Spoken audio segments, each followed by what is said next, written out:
Nou ek het gister die voorbeeld gebruik van 'n finansiële trustbaba, dat hulle word gebore in 'n familie met baie finansiële rykdom, wealth, né? En hy en sy het niks gedoen om dit te verdien nie. As hulle gebore word, ken hulle nie hulle identiteit nie, hulle weet nie wat is hulle status nie.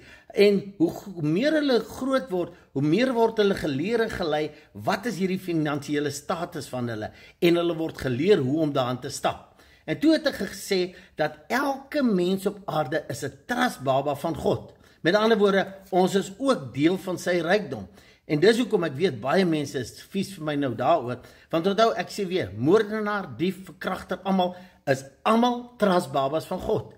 Wat is die probleem? Ons word gebore as hierdie erfgename van die volheid van die Godheid, omdat die bron in ons is, maar ons is nooit geleer wat is ons status, wat is ons identiteit nie. Mense sê baie keer, daai mens is so ongelukkig, hulle probeer hy gat vul met geld en met drank en met drugs en al die tipe goed. Maar dis omdat hulle nie hulle identiteit ken nie. En dis hoekom, ons is nie hier om vir mense iets te laat word nie, om hulle na iets toe te lei nie. Ons is hier om mense te wys wie is hulle alankal, wat is hulle identiteit alankal, en hulle te leer hoe om in hierdie identiteit te stap. As jy gaan kyk na die teachings van Jesus, voor die kruis, met ander woorde, nie dat die mense kan sê, ja, maar dit is nou klaar vir almal bewerk nie. Hy het by die tollenaars en die sondaars het hy gekuier. Dit was sy vriende. Gaan lees Lukas 11, né? En as jy sien, hy het net vir hulle heeltyd een gesê, Hoejawan, jy's een. Hy het gekom om die ware identiteit vir die mense te wys.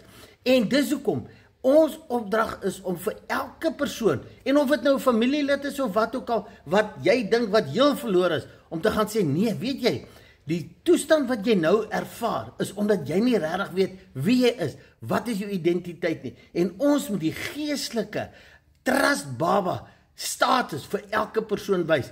En dan moet daar tegnieke vir persone gegee word, om te leer hoe om hier in te stap. En dis hoekom, dis die opdrag wat Jesus kom doen het. Hy het vir die wêreld kom wys, dat weet jy wat, dit wat julle ervaar, dit wat vir julle geleer is nie die waarheid nie. Jy is baie meer as dit. Jy is deel van die bron. Die volheid van die Godheid, alle potensiaal, of dit fisies, finansiëel, verhoudings, wat ook al, is reeds binne jou.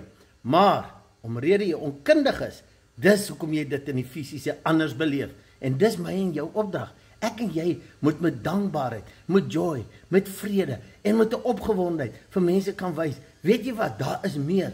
En dit lê in hierdie identiteit van 'n trustbaba van God. Met ander woorde, die volheid van die Godheid, sy vermoë alles, is jou erfenis.